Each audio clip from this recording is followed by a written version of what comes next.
This is the image they told us we would never see. A Canadian Prime Minister standing at a podium in Ottawa, flanked by European Commission flags on one side and the maple leaf on the other, announcing the single most consequential energy realignment in North American history. No American flag in the frame, no American diplomat at the table, no courtesy call to Washington before the cameras rolled. As of 6:47 this morning, Tuesday, March 3rd, 2026, Canada, the single largest supplier of crude oil to the United States of America, has formally announced the emergency redirection of its petroleum exports away from U.S. markets and into a new European energy framework. The deal was signed before dawn. The ink is dry, and right now, from Calgary to Houston, from Wall Street to Main Street, the shockwaves are only beginning to register. For 80 years, the United States and Canada operated the most integrated energy partnership in human history. The pipelines ran south, the oil flowed south, the dollars flowed north. It was the arrangement that kept American gas prices manageable, kept U.S. refineries humming, and kept the Midwest from freezing in January. It was so reliable, so automatic, so deeply embedded in the infrastructure of daily American life that most people forgot it was even a choice. Canada was supplying nearly 4.3 million barrels of crude oil per day to the United States. That's 62% of all American crude oil imports. Gone, redirected, overnight. The phrase energy independence is about to mean something very different than the bumper stickers promised. In this emergency report, we are going to break down exactly how this happened. We are going to walk through the timeline of the diplomatic collapse that made this inevitable. We are going to explain which American states get hit first, which refineries go dark, and what this means at the pump by the end of this week. We are going to show you why the White House is in a state of controlled panic, why the Strategic Petroleum Reserve cannot save us this time, and why the Europeans played this chess move 6 months ago while Washington was looking the other way. And we are going to answer the question every American with a car, a truck, a heating bill, or a retirement account needs answered right now. How high do prices go, and how fast? Buckle up. Because what's happening this morning is not a skirmish. It's a continental divorce. And America just got served the papers. To understand why Ottawa moved today, you have to understand the slow-motion train wreck of the last 14 months. The damage did not happen overnight. It was accumulated, deliberately, almost surgically, through a series of decisions from Washington that Canadians interpreted not as negotiating pressure, but as economic warfare. It started with the tariffs, 25% across the board on Canadian goods, announced in February 2025, with virtually no diplomatic pre-notice. Ottawa was blindsided. The Canadian Chamber of Commerce described it internally, according to documents obtained by the Globe and Mail, as a declaration of commercial hostility by an ally. The tariffs hit Canadian steel, aluminum, lumber, and agricultural products simultaneously. Entire industries in Ontario and British Columbia shed thousands of jobs within 60 days. But the energy sector was supposed to be insulated. Washington needed the oil. Ottawa knew it. For a time, Canadian petroleum exports were held back from the tariff list as an implicit bargaining chip, Washington's way of saying, we can come for your oil too if you don't play ball. That threat, intended to intimidate, had exactly the opposite psychological effect in Ottawa. It told Canadian trade negotiators something critically important. The Americans were aware of their own vulnerability. And when you know your adversary is aware of their own weakness, you stop making concessions and start making contingencies. The contingency plan has a name. Inside the Canadian government, it was referred to in internal memos, 3 of which have now been confirmed by CBC News and Reuters as the Atlantic Bridge Initiative. The concept was deceptively simple. Canada would accelerate the expansion of the Trans Mountain pipeline system to the Pacific coast, dramatically increase export capacity at the Bruderheim terminal in Alberta, and simultaneously fast-track the development of new Atlantic coast LNG and crude export facilities that could load supertankers bound for Rotterdam, Hamburg, and Gdansk. Europe, still scarred by its near-total dependence on Russian energy in 2022, was not a passive recipient of this offer. European Commission President Ursula von der Leyen personally flew to Ottawa in November 2025, a visit that received almost no coverage in American media, and signed a letter of intent for a long-term energy security framework. That letter of intent became, at 5:10 a.m. this morning, Ottawa time, a binding 25-year supply agreement. And here's where it really gets serious. The agreement is not a promise to eventually divert some future surplus production. It is a structured, immediate, operational redirection of existing export volumes. Under the framework signed this morning, Canada will begin rerouting 1.8 million barrels per day toward European buyers within 30 days. A second tranche of 1.2 million barrels per day will follow by the third quarter of 2026. The remaining redirected volume will come online as the expanded Pacific Coast terminal reaches full capacity. The math is brutal. The United States, which currently imports 4.3 million barrels daily from Canada, will see that number drop to approximately 1.1 million barrels per day by the end of 2026. That is a 74% reduction in Canadian supply. No warning, no phase-in period of years, no bilateral negotiation, an announcement, a press conference, and a signed document. Don't go anywhere. The most explosive part is coming next. Because what this does to American fuel prices is something the White House has been running models on for months, and those models have numbers in them that they have been praying never become public. Let's talk about the refinery map, because this is where the pain becomes personal. The United States does not run on a single unified oil market. It runs on regional refinery clusters, each with deeply specific crude oil input requirements shaped by geography, infrastructure, and decades of capital investment. And the refineries most dependent on Canadian heavy crude are not in Texas.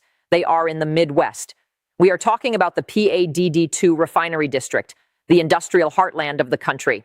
We are talking about BP Whiting in Indiana, one of the largest refineries in North America, processing up to 430,000 barrels of Canadian oil sands crude per day.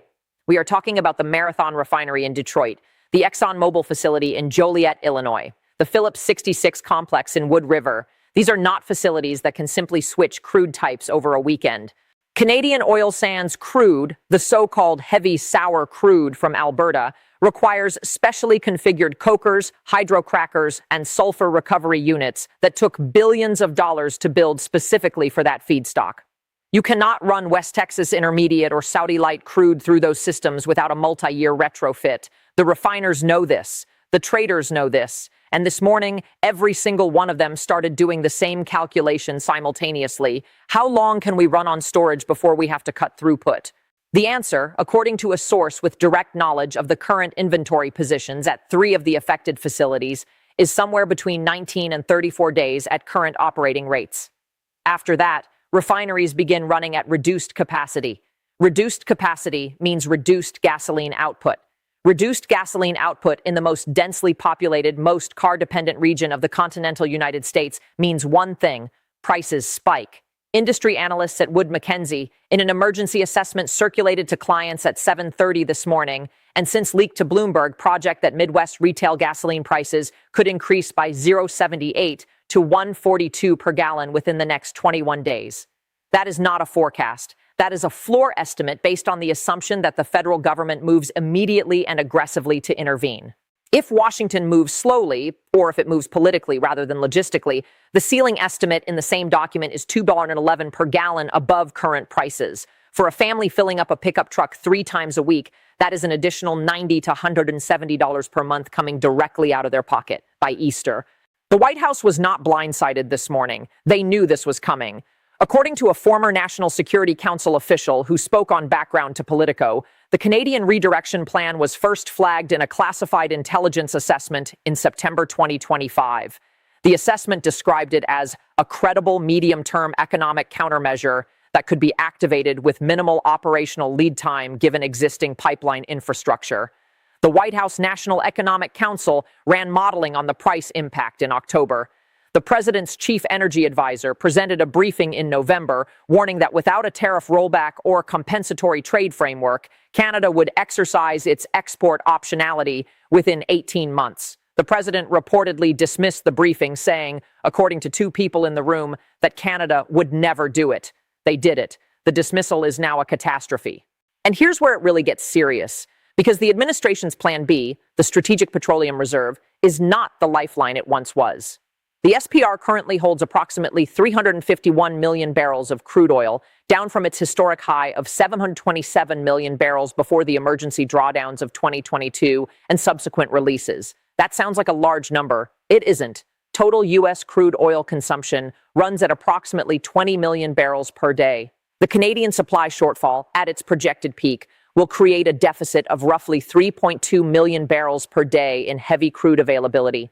The SPR cannot replace 3.2 million barrels per day of heavy sour crude for two reasons. First, the SPR holds primarily sweet crude, which cannot be substituted one-for-one in Midwest refineries built for Canadian heavy oil. Second, even a maximum SPR drawdown is a temporary measure. It buys weeks, not years. And the Canadian agreement with Europe is structured over 25 years. The administration has three levers it can theoretically pull. First, emergency rollback of the Canadian tariffs. Announce immediately that tariffs on Canadian goods are suspended and request emergency bilateral negotiations on a new trade framework. This is the most effective option. It is also politically the most painful. It looks like capitulation, and it reverses 14 months of economic nationalism messaging. Second, emergency international procurement. Dispatch the Secretary of Energy to Riyadh, Abu Dhabi, and Caracas simultaneously to negotiate emergency supply substitutions. The problem is timing. Rerouting supertankers from the Persian Gulf to Midwest refineries via the Gulf Coast takes a minimum of 45 to 60 days and requires pipeline infrastructure that does not currently exist at the necessary scale. Third, invoke the International Emergency Economic Powers Act and attempt to block the Canadian-European Agreement on national security grounds. Legal experts describe this option as constitutionally and diplomatically radioactive. Canada is a sovereign nation and a NATO ally. Attempting to legally obstruct a supply agreement between two NATO members would trigger an Article 5 interpretation crisis that no administration wants. All three options have serious limitations. The White House is trapped. Don't go anywhere. What this means for your retirement account, your heating bill, and the 2026 midterms is something the political class in Washington is already doing the math on, and those numbers are staggering. Let's talk about what Ottawa's actual leverage looks like in hard numbers, because the American political conversation has consistently underestimated it. Canada is not just an oil supplier. Canada supplies 85% of U.S. electricity imports. Canada provides 59% of U.S. uranium imports, the fuel for American nuclear power plants. Canada is the number one source of steel for American manufacturing, the number one source of aluminum for American aerospace and automotive production, and the number one foreign supplier of freshwater-intensive agricultural inputs. The United States and Canada share 5,525 miles of integrated, interdependent border infrastructure. The economic relationship, valued at approximately $773 billion in annual bilateral trade as of 2024, was not designed to withstand weaponization. When you treat a supply partner like an adversary, eventually they start acting like one. Prime Minister Mark Carney and the former Bank of England and Bank of Canada governor, a man who spent his career managing the intersection of financial systems and geopolitical risk, did not make this decision emotionally. He made it structurally. In the press conference this morning, standing precisely between the Canadian and European Commission flags, Carney said, and these are his exact words as transcribed by Reuters, that Canada had concluded that the architecture of the current bilateral trade relationship no longer serves the long-term economic security of Canadians. That is the language of a central banker. Precise, measured, devastating. There was no anger, no accusation, no raised voice. Just a clean, clinical declaration that the old deal is dead and a new one has been signed elsewhere. The political fallout inside the United States is detonating in real time. Republican governors in Michigan, Wisconsin, Ohio, and Indiana, states that will feel the highest pump prices the fastest, are already calling the White House. According to a Republican congressional aide who spoke to CNN this morning on Background, the calls are not supportive. The phrase being used repeatedly in those conversations is, "You handed them the rope." Senate Majority members on the Energy Committee are requesting an emergency classified briefing. The chair of the House Ways and Means Committee has issued a statement calling for an immediate review of the tariff schedule. These are not Democrats. These are members of the president's own coalition, and they are already calculating what $1.50 higher gas prices do to their November 2026 ballot position. The math is simple, and it is brutal. Every 10-cent increase in average gasoline prices costs the party in power approximately 0.4% in midterm approval. A $1.50 increase sustained over 6 months is a 7-point approval collapse. You don't recover from that before an election. The market reaction this morning has been swift and unambiguous. WTI crude futures spiked 11.3% in the first hour of trading on the CME. Gasoline futures on the NYMEX hit their highest intraday level since the summer of 2022. The Canadian dollar strengthened 2.8% against the US dollar, a direct market verdict on who won this confrontation. Energy sector equities listed on the Toronto Stock Exchange opened sharply higher. U.S. airline stocks, auto manufacturer shares, and logistics company equities opened lower. The Dow Jones Industrial Average is down 487 points at the time of this recording. The bond market is pricing in renewed inflation expectations that will make the Federal Reserve's job significantly harder. Jerome Powell will be asked about this at his next press conference, and he will have no good answer. And what does this mean for ordinary Americans who are watching this unfold from their kitchen tables, their truck cabs, their small business back offices? It means this: the food on your table costs more to transport. The package at your door costs more to deliver. The heat in your home, if you use heating oil or propane, both of which track crude oil prices, is going up before spring arrives. The cost of every manufactured product that requires plastic, which is petrochemical derived, increases. The family budget is the final battlefield of every geopolitical miscalculation, and what happened this morning in Ottawa will show up at the pump within days, on the utility bill within weeks, and in the grocery receipt within the month. There is a deeper constitutional and economic question here that goes beyond the immediate crisis, and it is one that the generation of Americans who remember the 1973 Arab oil embargo will recognize instantly. Energy security is national security. It is not a trade negotiation. It is not a tariff line item. It is the foundational infrastructure of the republic: the interstate highway system, the suburban housing model, the agricultural production system, the manufacturing base. All of it was designed around the assumption of cheap, abundant, domestically accessible petroleum. When that assumption breaks, and this morning it broke, the downstream consequences extend far beyond the price at the pump. They touch every layer of the social contract. The men and women who built this country understood something that the current political class seems to have forgotten. The most dangerous adversaries are not always the ones across the ocean. Sometimes they are the ones whose pipelines run under your feet. Canada made a choice this morning, a sovereign, deliberate, economically rational choice. And the question for Washington, and for every American watching this, is not whether to be angry about it. The question is what happens next. Because the 25-year supply agreement between Ottawa and Brussels does not have an escape clause. The Trans Mountain expansion does not stop moving oil to Vancouver because Washington changes its mind. The European buyers are not going to release the contracts because the American administration decides it overplayed its hand. We are watching the end of an era. The integrated North American energy system that powered American prosperity for the better part of a century has been fractured, not by foreign enemies, not by a global crisis, but by a trade policy that treated the most important energy partner in American history like a subordinate instead of an ally. The price of that mistake will be paid at the pump. It will be paid in the heating bill. It will be paid at the ballot box in November 2026. And for the next 25 years, every time the United States needs crude oil that used to come from Alberta and now goes to Rotterdam instead, the ledger of this morning will be reopened. Canada made its choice. Now America has to make its own. Subscribe. Share this report. The history being written today will define the decade ahead.